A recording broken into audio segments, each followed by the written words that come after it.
Good morning, or depending on when you're watching this, good afternoon, good evening, or good night. My name's Ross, and as always told out of Voice of Radio, and now that we've got the official English images for Shining Fates, it's probably about time that we did a top 10 list of cards from the set. Now, it is really important to note that when we're talking about cards from Shining Fates, there's a few different ways we can go, but a lot of them, we are talking essentially shiny reprints of existing cards. So there are plenty of really good shiny cards out there that we're not going to be putting on this list. Galarian Zigzagoon is an amazing card. Eternatus VMAX is an amazing card. That one's a gold one, not even a shiny one. But the thing is, we've had those cards for a while. They are reprints in this set. We are focusing on new cards. And it's not the set that's got the most new cards, but I think we can make a pretty good top 10 list with new cards from the set, which is more than we can say for Champion's Path. Yeah, not letting that one go. To be fair, I really enjoyed opening that set, but it was not a good set for players. So starting off then, we need to give a shout out to the Amazing Rares. I've not put these on the top 10 list. They all made the short list. I've ended up going just a little bit short here. And all of these are potentially amazing cards. And all of these are super duper awkward to actually get rolling. Now, my favourite among them is actually Kyogre Amazing Rare. Now, partly this is because I have a son called Archie, which makes me immediately love anything Team Aqua related, but mostly it's because spreading 80 damage a turn to all of my opponent's Pokemon is fun. Now, the attack cost here is super awkward. Water, lightning, metal, colourless like we see for Amazing Rares.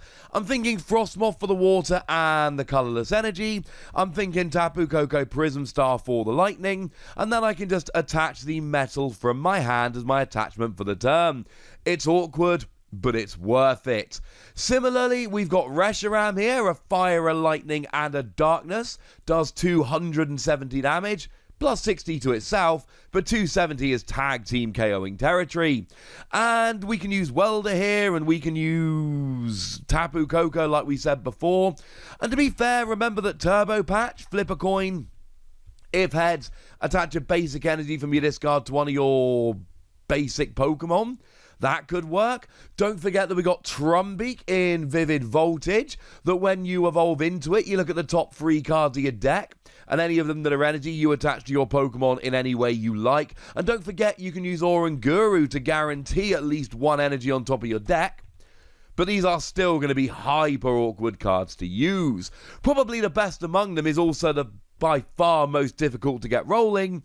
It is Evil Tau, that for a fire, psychic, darkness, and 2 colourless energy will instantly KO anything. If you can make any of these 3 cards work, you are going to have a very good deck indeed. But I'm not putting them on the list because I'm slightly concerned it's not going to be that easy. So in at number 10, we've got CROBAT VMAX. Now remember, any deck you ever make around CROBAT VMAX is going to have like 4 Crobat in, and Crobat is a great draw card that we're all using at the moment in basically all of our decks.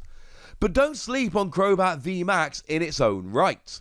CROBAT VMAX for 2 energy does 70 damage, plus poison, and then you switch it with one of your bench Pokemon, which honestly most of the time you're probably going to want to make a Lily's Pokédoll, because that doesn't give up a prize when KO'd. And then you've got all kinds of things like Toxicroak to do extra damage to your opponent's poisoned Pokemon. And what we've got here is decent damage, plus poison, plus hit and run, in a deck where you are going to be naturally more consistent because you're playing CROBAT V.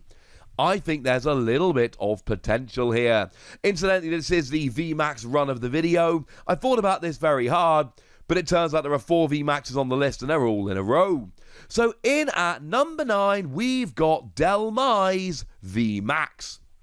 Another brand new VMAX coming around in this set for the first time. And it's one of those ones that came out in that fancy set over in Japan. And it's one that I am pretty gosh darned keen on. You see, for a single energy, well, minimum, You do 30 damage to one of your opponent's Pokemon for each grass energy on this Pokemon. So, of course, if you've got free energy on, you do 90, etc. And you've got stuff like Rillaboom, which can accelerate energy to it quite nicely. But then again, you've also got Rose that will accelerate energy to a VMAX. And you can use Turbo Patch before you evolve up, etc, etc. But free energy 240. And okay, you can't use it next turn, but free energy 240. That's a powerful attack. That is a big Pokemon, a powerful attack. You can always use Memory Capsule to copy Anger. 30 damage, but if you had a grass Pokemon KO'd by damage last turn, you do 120 for a single energy. You'll need a Memory Capsule, but play Memory Capsule. And again, this is a Pokemon that has a whole bunch of potential. It is definitely one that I've got my eye on. In at number 8, we've got CRAMORANT VMAX. Now, honestly, one of the best things about CRAMORANT VMAX is using Memory Capsule to copy CRAMORANT V's attack. Remember, it does 60 to one of your opponent's Pokemon for free energy. But now that you're a VMAX, you're an evolved Pokemon, and you can use triple acceleration energy, which is pretty gosh darned good. So that's kind of cool. But also, for free energy, you flip a coin for each energy attached to CRAMORANT and do 80 damage for each heads that you flip. And that can add up very quickly. And you can use it with triple acceleration energy. You can use it in a Porygon Z deck, attaching loads of special energy, including recycle energy that if it gets discarded goes straight back to your hand, which is cool.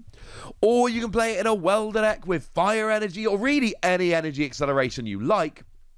But the fact that you can use Spit Shot for a single energy, and the fact that you can, if you flip enough heads, don't forget Glimwood Tangle will let you reflip all of them if you don't hit enough, it seems like the kind of thing that we should be considering. But my favourite VMAX in the set, in at number 6, is Ditto VMAX. Now, for some reason, I can't fully explain. I'm on a little bit of a Ditto high right now. Maybe it's a little Ditto model in the advent calendar. Maybe it's the fact that my daughter keeps being excited about Ditto. She's only 2. I don't know. But I do know that whether I love Ditto or not, I do. I love Ditto VMAX. You see, Ditto VMAX for free colourless energy lets you choose one of your opponent's active Pokemon's attacks and use it as this attack. Essentially, for a triple acceleration energy, and you can use Welder or things along those lines, but triple acceleration energy, you get to copy your opponent's active Pokemon's attacks. And you're talking about a VMAX with essentially a Stage 1 Pokemon, making it very, very techable into Welder decks, any decks playing triple acceleration energy, etc. You come across something like a Zacian, would you believe it? Zacian does 230 but has 220 HP, so you copy it and off you go. If you're against an ADP deck, you can copy their GX attack.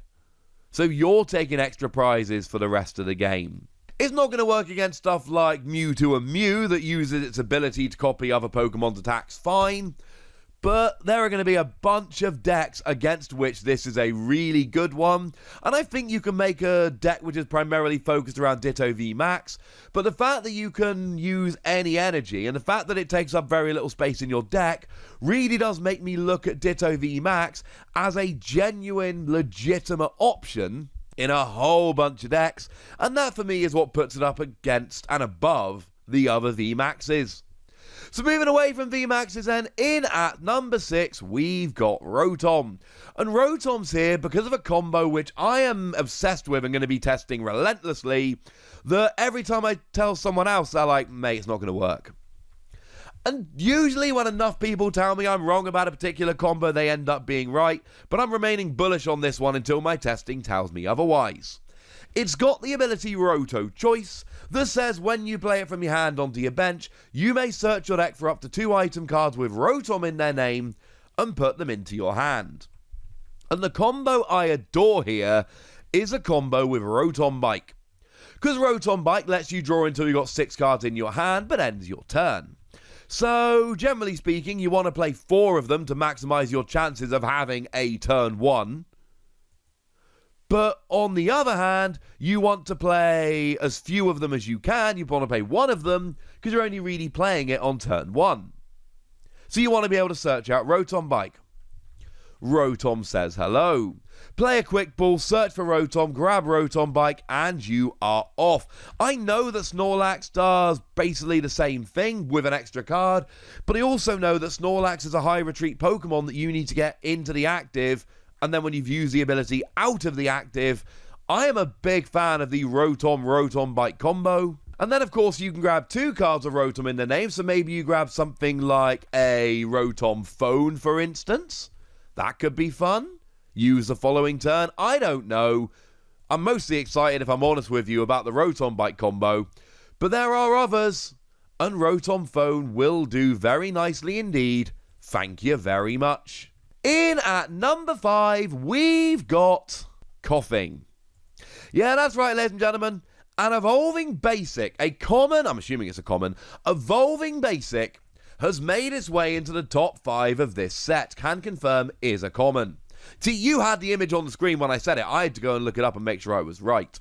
The thing is, Koffing's got Ascension for a single Darkness Energy that lets you search your deck for a card that evolves from it and put it onto this Pokemon to evolve it. So if you go second, you attach an energy, you guarantee to get the evolution turn 1. Why is that big? Because Galarian Weezing. Galarian Weezing's got an ability that says while it's in the active, your opponent does not get any abilities. So essentially, your opponent goes first. They have a turn, but they're not allowed to attack or use supporters because it's the first turn of the game. Then you have a turn, and you end that turn with your opponent being ability locked, and then you roll from there. This seems like something that could really impact the format, and that's why a common evolving basic comes in the top 5. Now, the top 4 I do think is where we draw a little bit of a line, and I don't really know where to go here, and I am literally stalling for time a little bit as I change the list on my computer as I record. But in at number 4, we've got Celebi. I've just put a card from number 4 up to number 2, and I'm actually feeling pretty good about it. We'll get there in a moment.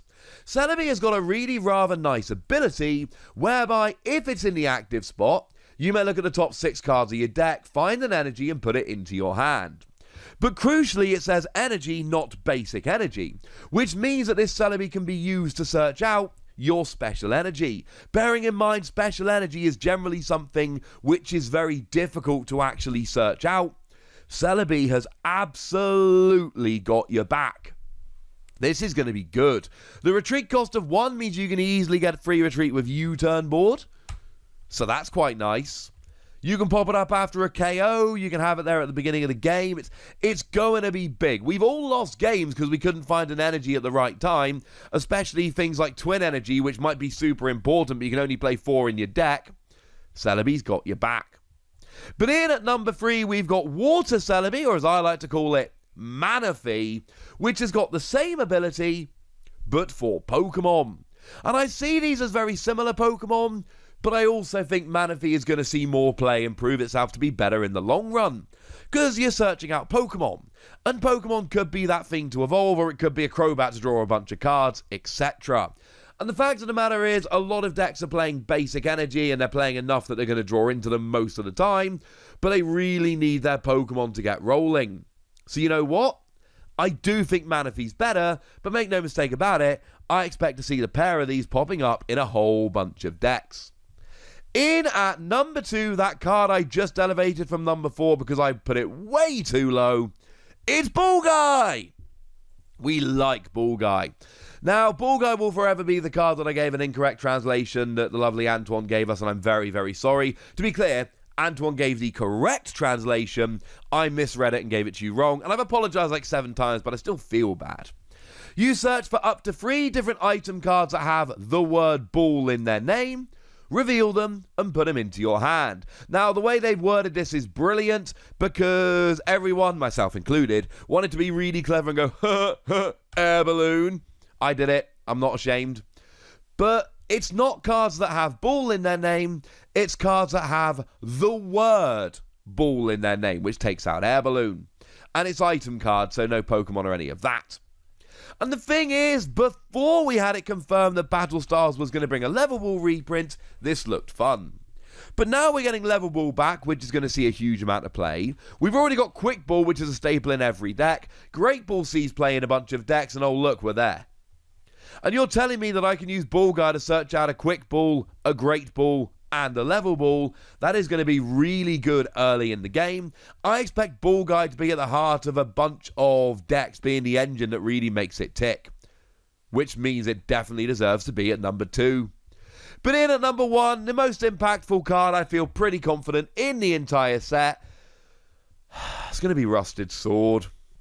I don't want to put Rusted Sword number 1. Incidentally, Rusted Shield doesn't make the list. It didn't even make it shortlist. I don't think it's going to see a huge amount of play. Sorry. I'm not happy about this, like even a little bit. But Rusted Sword is the best card in the set.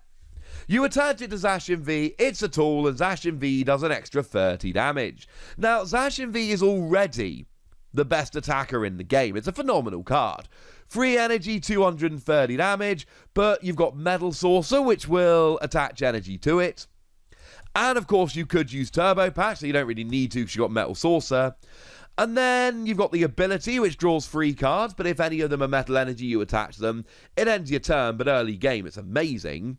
And then free energy 230 is just hyper efficient. But now we're talking free energy 260. Except the builds coming out of Japan are not just playing Rusted Sword, they're also playing it with Galarian Berserker, which has got an ability which says that you do an extra 20 damage on all of your metal Pokemon's attacks. Yeah, don't forget the Galarian Meowth that will let you search it out, so you can still only play basic Pokemon search and you'll be fine. And now all of a sudden that 230 becomes 280 or 300 damage, and there is a little bit of a trend I'm seeing over in Japan lately of what is tantamount to quad Zacian decks, where you don't need ADP to take extra prizes, and you don't need Lucario and Melmetal for tanking. You're just using Zacian to smash. Do bear in mind that this deck is absolutely going to survive the rotation, because all the important cards I just mentioned will survive the rotation, and Zacian is here for at least another 19 months. Yay! When we first saw Rusted Sword, I made the point, and I think it was a very fair point, that if there's one Pokemon that didn't need to be buffed, it was Zacian. Evidently, the card designers disagreed with us, and here we are. And unfortunately, ladies and gentlemen, I do believe it is the best card in Shining Fates. We're talking about the best cards. I probably will do a most valuable cards listing in the not too distant future, but for now, that's where we are. But I'd like to know what you think, and I'd like to know your full top 10, so let me know in the comment section. Go nuts, be nice. And then make sure you like this video, subscribe to this channel, follow me on Twitter at TheWasi, and Twitch for some live action at twitch.tv/PTCG Radio. If you want to support the channel, get some bonus podcasts and all that good stuff, head on over to patreon.com/PTCG Radio, where you can do exactly that. But by far the most important thing is always, look after yourselves till next time, would ya? Thank you very much for watching. My name's Ross, and you've been watching PTCG Radio.